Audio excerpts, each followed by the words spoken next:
Our fascist government has decided that dancing is illegal, in the same way that murder is. It's about a town of teens who are not allowed to dance, and then a teen comes in, a cool, sexy teen from outside, and teaches them the magic of dance. The movie is just that first 5 seconds of that song when it's just like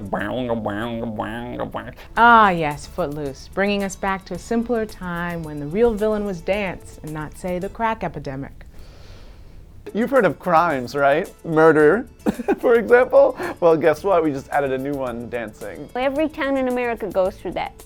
Should we be Christian or should we dance? And that's every town's struggle. New York did it in the 30s. I wish I lived in that world. I mean, women were more oppressed and all of that, but still I wish that was my biggest issue, is fighting for the cause of dance. I feel like the 80s was a big time for dancing alone to express one's feelings. I do have a fantasy of renting out a warehouse and just really going for it. Sometimes they tell you online to dance or sing by yourself.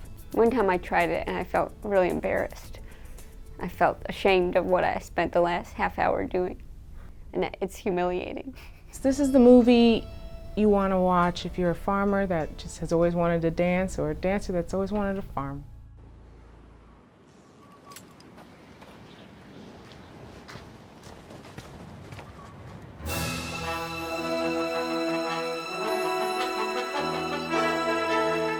The Last Jedi's out, and who do we got? We got Adam Driver, we got Oscar Wilde, and Daisy Ridley from Ridley Scott's daughter. It fulfills what I want in a Star Wars movie. It put Laura Dern in space, which is just an achievement that we should all celebrate. If you want to see 30 minutes of random ass aliens and then 130 minutes of a space battle, then you gotta see a Star Wars movie. This movie is actually pretty awesome, but no Jar Jar Binks? What? That's Jar Jar jarring. I think the fight scenes are very good. There's some cool lightsaber tricks, and it's hard to do new things with lightsabers these days, but they found a way to do it. A lot of people feel strongly about this film, either that it is among the best Star Wars ever made, or that it is a disaster that destroyed the entire Star Wars franchise.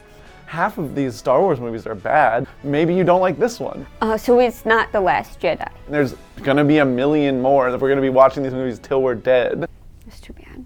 I feel like people got very mad about the logic of Star Wars. They were like, you can't do this. This is not what the rules are. And I was like, this is in space. There should only be emotional logic, and the emotional logic tracks really well for me. Space is a genre that I tune out completely. It's too vast. Same with water. Drinking and having a good time. Well, that's why we're here. You're too stupid to have a good time.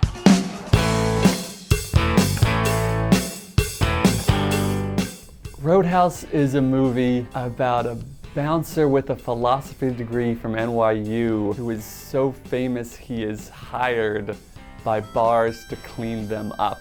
Yeah, this plot has as much legs as an octopus. So, a lot. Roadhouse is a guys movie. It is a guy just guying out with his guys. I mean, they all think he's not as big as he should be. He's small for a bouncer. You're a little guy, and you're fighting off with all the big guys. And that's kind of the moral of that movie, I think. Patrick Swayze really hot, and he's shirtless a lot in Roadhouse, right? That's the main things I know about Roadhouse. The tight, light wash denim and the butts. My girlfriend is gonna watch that movie and basically be like, bye, I'm dating this DVD. Or it's this streaming service now. Sam Elliott, he's another babe. That's weirdly a babe, right? He's been the same age from A Star is Born back to Roadhouse. Where's he been? Frozen? It's crazy that Sam Elliott just always has that voice. I love you, mijo. What? How did you get that? This is interesting. These movies, they're kind of about little wiggly guys. like that little guy in Last Jedi, when he's like, you know, the little guy that looks like Pikachu. So you know, I think there's a theme through these little wiggly guys, kind of taking over media.